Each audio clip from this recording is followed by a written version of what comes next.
Hello and welcome to Cartoonist Kayfabe. My name is Jim Rugg. I'm Ed Piskor. Before we begin, I want to remind everybody that we do have a Cartoonist Kayfabe Patreon. We have 3 levels there to accommodate all of you. It'll give you access to videos early. It'll give you access to videos that aren't going to be streamed to everybody. But if you don't join our Patreon, don't worry. We are still going to be delivering daily videos here on YouTube. Nothing will change on that front.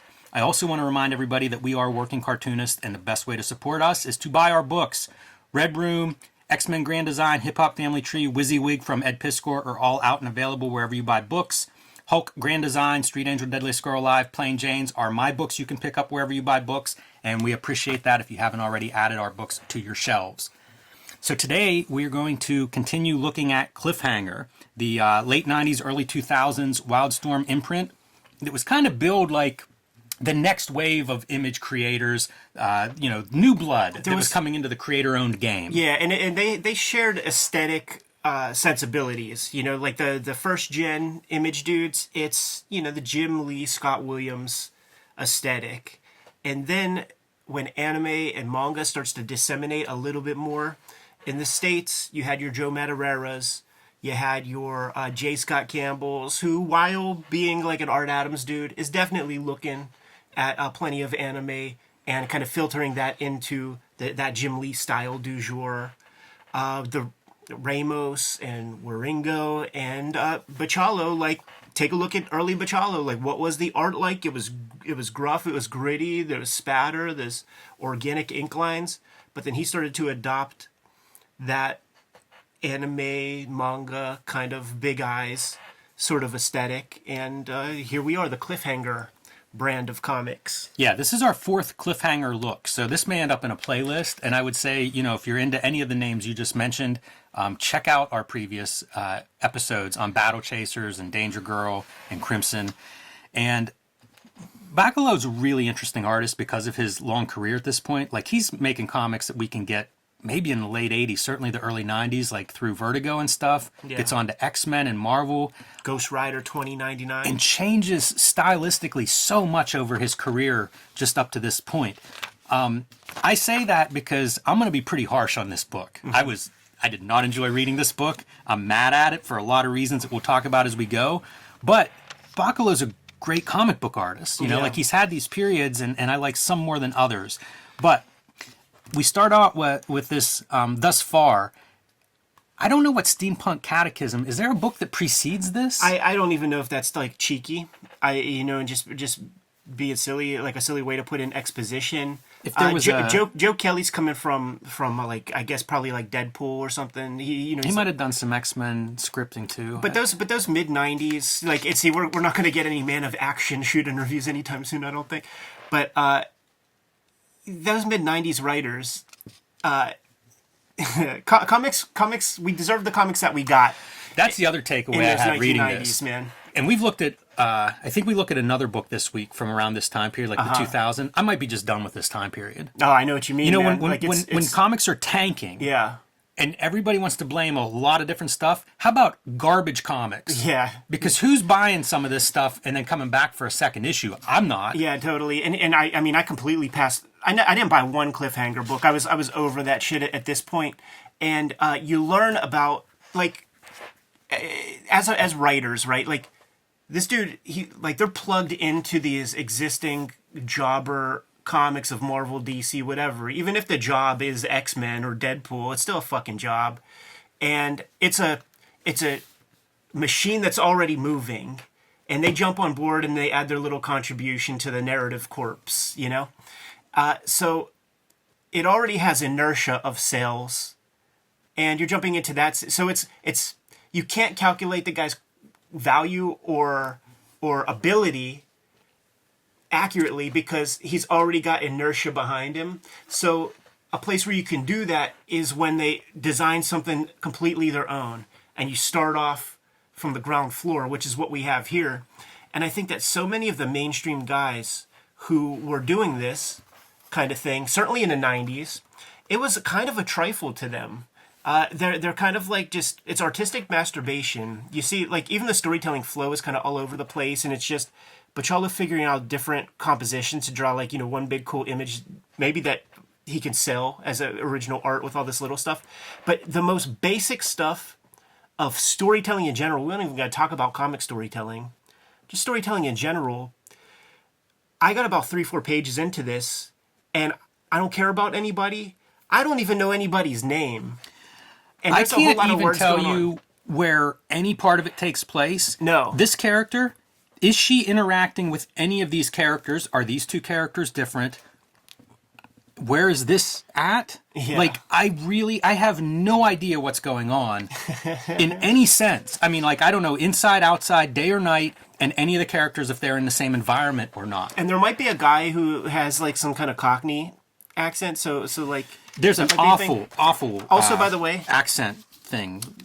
there ain't nothing steampunk about that. So just like with that one Crimson comic that we looked at, where it's like the aesthetic of like Janko jeans, you know, hookups looking artwork with like a goth vampire vibe, doesn't work. Like this style doesn't work for a comic called Steampunk. It's too slick and modern, and it just doesn't have the grit. Colors by Badass. I hate the colors. Colors suck. There's no balls. sense of depth. There's so much that like I applaud Bachalo for these like page compositions and like kind of doing his thing, because I could tell that he's putting massive effort into these pages. Also, how hack is this? That like you just have a fucking template that you drop your files in, and you have your like. How do you have an ad for the comic that you just bought? That's the dumbest thing ever. That's a wasted piece of real estate right there. It does seem strange. It's dumb. It says new series beginning in February, and it says April in the front. I Real don't know dumb. what's going on there. I guess the dates in comics are always strange, but it's just very funny to have the date emphasized there and contrasting with our other date. But yes, again, like I don't understand like where this is, what's happening. And back to the badass colors, you know, like this poppy orange flare in every single panel. What are you doing? And also this is when Richard Starking kind of dominates comic lettering, and it becomes timely. It becomes cliche. Like it's definitely like of an era, and it's so boring to me. The fonts are so small. Sometimes the lettering forms start blending into each other. The sound effects have no sexiness. And Richard Starking is a great hand letterer. You know, he lettered the Marvel UK stuff in like the 80s, like the Alan Moore Captain Britain's and stuff. The dude can letter, so presumably he knows the deal. But he really jumped on the digital stuff before anybody, created a whole, and I think there was even issue. Well, I'm not going to say nothing, no slander libel type shit, because I don't know exactly, but like these typefaces, they're just boring. Yeah, it looks like everybody's trying super hard with every single tool in their toolkit. Yeah. But why? You know, just because you can do it doesn't mean you should do it. You know, like I would ask I've got questions for every member of this creative team about choices. Joe Kelly, why write in this like bizarre tongue? You know, especially whenever. Here's a question for the writer: who's speaking? Right. You know, because like as you're reading and it's these little tiny like sometimes silhouettes of characters. I can't tell who's speaking. I can't tell if one word balloon is like one character and the next one's another. Like if it's going back and forth, or if it's just some sort of like, are they singing a song together? And then like, okay, to the letterer, why are our tails like this? Because here's a rounded, you know, elaborate sort of rounded tail thing. Okay, does that indicate one character? Well, no, because then these are sharp, and then this one's kind of a soft edge. So what's going on with the tails? Like, why go crazy on how much you can decorate the word balloon tails? Again, is this just something new that you have access to, so you're going to try? How does it fit in the story? And then for the coloring, we've got flares practically in every single panel. Yeah. Again, why? What's that going to do? It's almost like you could almost have seizures going from panel to panel of just these flares everywhere. Yeah. I just don't understand what it is. And I think around then, probably shortly after we met, I was just like so against digital coloring and stuff. And it was for these kinds of reasons, where it was like, it's too much. It has the opposite effect of creating depth or clarity or textures or any of this stuff. And it just felt like we've got this powerful new tool and we are turn it up to 100. When you did your earliest Pittsburgh Comic Cons, that's when Pittsburgh had the Harvey Awards. Pittsburgh hosted the Harvey Awards, and as a kid, it was so cool, man, because like it was an opportunity to. There was a peanut gallery that regular folk can go to the awards, and I went every year except the year that I went to the Kubert School, and I think Chris Ware almost exclusively won, but when they would show his stuff up there, amongst like all the optics and shit like that, almost everybody laughed at Chris Ware, and I was sitting there like, you're all fucking idiots, man. You're all dumb. Now, the cool thing is the people who knew the deal are the people who vote, you know? And Chris Ware almost exclusively won that shit for years. Right. But the fact that just the peanut gallery is... They wanted this. You know, this is innovation. This is the next step in comic book production. And see, this is perfect. This is a perfect ad to be in here because this is great. This is like... We're getting towards the end, you know, the last decade of movie stores. And in that last decade of movie rental shops being in existence, they carve that anime section in your Blockbusters and in your Hollywood videos. And that aesthetic matches what the American comic dudes were going for. And it matches, like, you know, the top tier creators of comics were approximating this energy. I was looking at this and I'm like, oh, that's a great ad, really smart, you know, stylistically with what you're seeing here. And then I slide down here and see Columbia House. And this is sort of like, because I was thinking like, oh man, Jim Lee's smart putting this, you know, going out and getting an ad this tailored to the content of the comic. But this is the legacy of Columbia House. That's, you know, like this would have been in all of our comics in the 80s and 90s. And this is what it's sort of like the last days probably of Columbia House as we remember it, where it's like you're subscribing to the best of anime and Japanese anime too. You know, like, and, you know, this would probably be a great subscription, by the way. It's so perfect, man, because it's all like lower tier shit. Like that ain't Ninja Scroll. Right. It's Wrath of the Ninja with a kind of a Madhouse kind of vibe to it. So just like Columbia House, you're getting... You can see it too, you know, free 10-day previews, first video $4.95. You know, it's the same Columbia House, just updated for 2000. Which is fascinating because that's like precursor Netflix kind of thing. If you're getting some free previews and stuff. Hey, I have to pile on this page some. So here's another one of these characters, right? There's a I think dismembered head here. Hey, you know what? This is one of my favorite designs, and we barely see it. But this character, I think, has faces on both sides with white hair on one and dark on the other. Wish the whole book was about her. But this floating head character, you know, somebody broke his body. He needs his body, and then here we get another shot. This time upside down. Where is this head? Yeah. It feels like somebody has picked it up to be like, I'm going to hold this head up and talk to it. Right. Except I don't see it anywhere except in these two panels. What is going on? Also, here we go. Let's put a red cloaked character that has some kind of like, you know, reddish purple braid embroidery thing, and then like let's make the background red with those reddish purpley embroidery things. Yeah, like bad choices, terrible choices. It's a fascinating document in that this is people who have been plugged into series forever. Like Bachalo, like.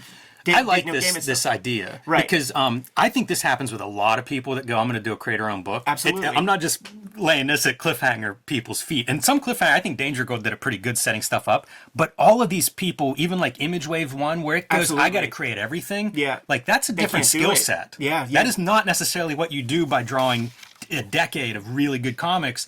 Isn't necessarily building a world. No, yeah. So and they're very like they want to skip ahead. And I think it's Eric Larson who said it best, like that all of his brethren created issue 30s as their issue number ones, but he, who's been making comics his whole life, full comics, yes. Writing, lettering, drawing, like we have him on record saying that he even fucking ran the damn print machine yes. to print those early joints. It shows. He makes the best first-gen comics, and maybe Valentino makes the second best kind of coherent build a world thing. You mentioned these guys don't have that skill. The great page layouts for Bacalo or being a good page layouts. I agree. And I like that you get this, you know, as like a new scene or a new couple of characters, and it feels like a whole different atmosphere and setting. So I do like that, and it's almost page layout as setting. And I think there's stuff to take away from that. There's so much, because first off, this is the most pleasing to read page. That's true. Allowing a little bit of air, a little bit of space, because he was just going ham with like panel layouts and all that stuff. Maybe an influence from like a Sam Keith, who would do like wild shit in the Max, but at least there was some flow to that. So let me tell you what I think is happening, because then we'll go back around. I'm so stoked that you were able to read the whole thing, because my reading comprehension, like, I started to feel bad about myself. Everything I got may be wrong, though. Keep that in mind. I started to feel bad about myself. Like, am I daft? There should be a quiz at the end of this, because I'd probably get like maybe a C minus on understanding what's up. I will get a firm E. I think this guy is asleep dreaming, and he's dreaming of this girl, maybe a princess, not sure. And then here he's like partially waking up to reality, even though he's still in his dream mode. And it's this guy's who he's with. And I think this is him when he's totally awake. But I could be wrong on some of that. So everything was a dream? Well, I think maybe just this scene. I don't know. But look at Bachelor. Like, you could see that he's going hardcore. Like, he's putting in lots of effort. You know, it's just he's being unrestrained with the panel layouts and all that kind of stuff. Joe Kelly as writer, like, isn't carrying the weight necessary to make a good issue 1. And you know, it makes me curious to read more of those guys' stuff. It makes me curious to see what Kelly's up to lately. Like, you know, was he able to get the hang of creating something fresh? Like, we know their model, you know, get a bunch of artists on board who can only draw 1 book at a time, while you write 5 to 6 books at a time, and then, you know, take it to the movie houses and shit for optioning or whatever. But does he learn? Because this is not impressive. And this dude was a celebrated writer during like the last days that I was like seeing Wizard and stuff, with his like fourth wall breaking, you know, Deadpool works with Ed McGuinness. Like, maybe that's around this time. I could be off. McGuinness would have been a good Cliffhanger guy. He might have been. You know, I feel like he there were a few more Cliffhanger books than I realized. Because I always think of like the first 3 that we already did. And then I remember this one as the 4th one. There are at least 3 others. Carlos Pacheco did one. I think Mike Waringo did one. Ramos does a second one. And then there's one called Kamikaze that's by an artist I don't know, although I have that book, so that's one that we could look at. But yeah, there was a lot more to Cliffhanger than I realized, but boy, did it just like become, I don't know, like the first couple of books I feel like made a splash, and then maybe it's a wave 2 or something, but it feels like I was completely unaware of most of them. It was all the same issues that we had with Gen 1 Marvel, where like they're not putting their books out on time. Like man, what the businesses that they could have built for themselves if they would have had consistency on like a McFarlane level of just like continuing to put out stuff. I get it, man. They were probably making crazy loot, and it's got to be tough being out there in Cali with that nice weather and beautiful sandy beaches to sit indoors drawing all day or whatever, man. But if they could have just been consistent, they could have created franchises.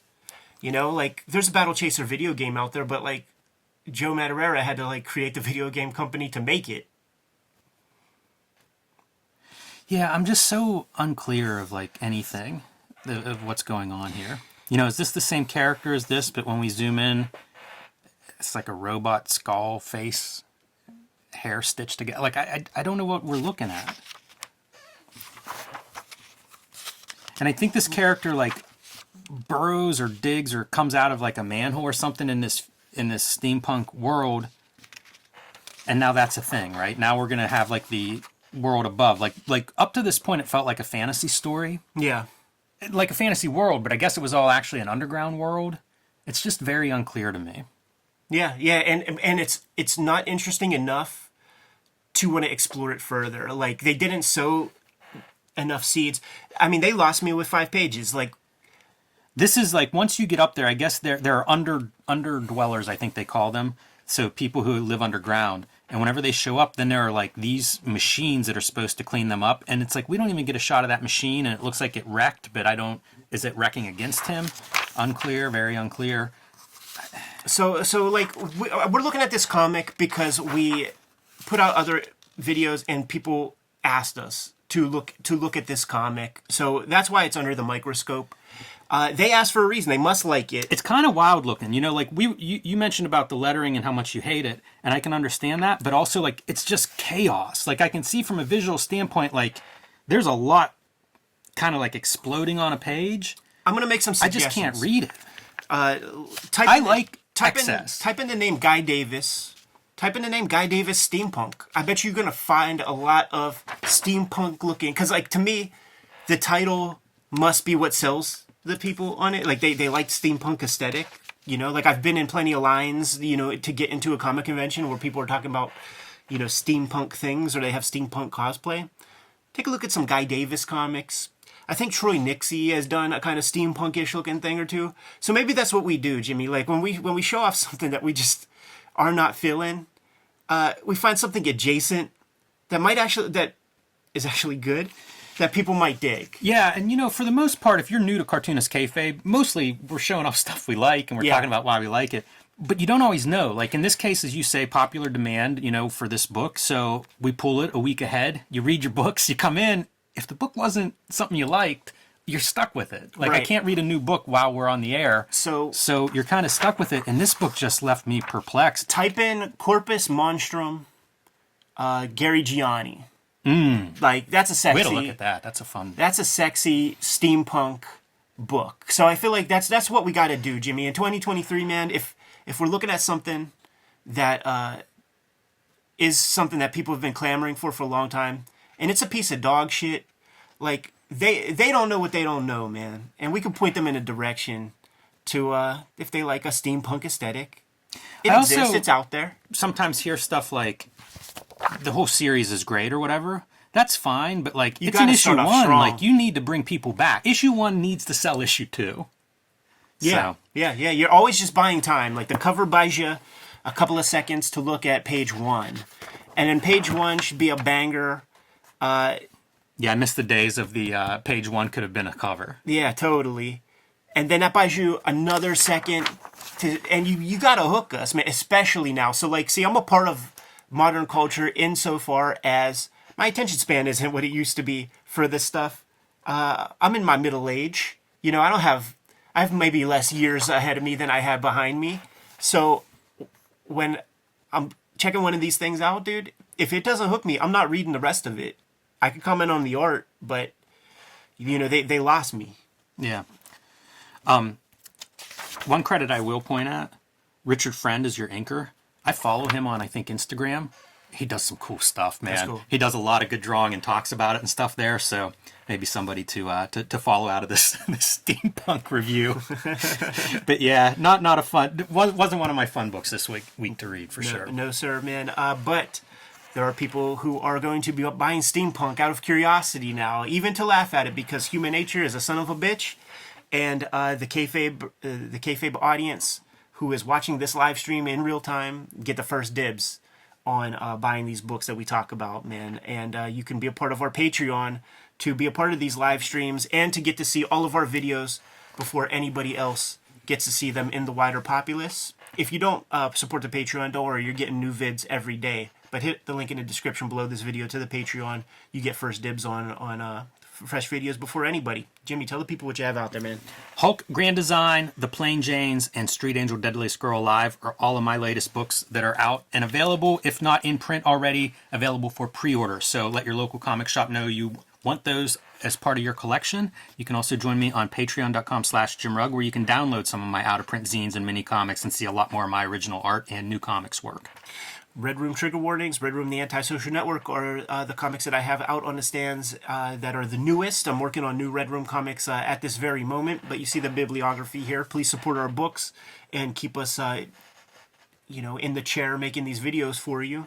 Hit up my link in the description below this video. You can read the current Red Room comics that I'm serializing on Patreon before they hit the light of day in print as well. Jimmy, what else do we have out there? Subscribe to the Cartoonist Kayfabe newsletter at the link below this video. You can also find Cartoonist Kayfabe t-shirts, mugs, hats, all kinds of merchandise, stickers, and more at our spread shop. That link is also under this video. All right, man. Giving us marching orders, Jimmy. We'll be on our way. Read more comics.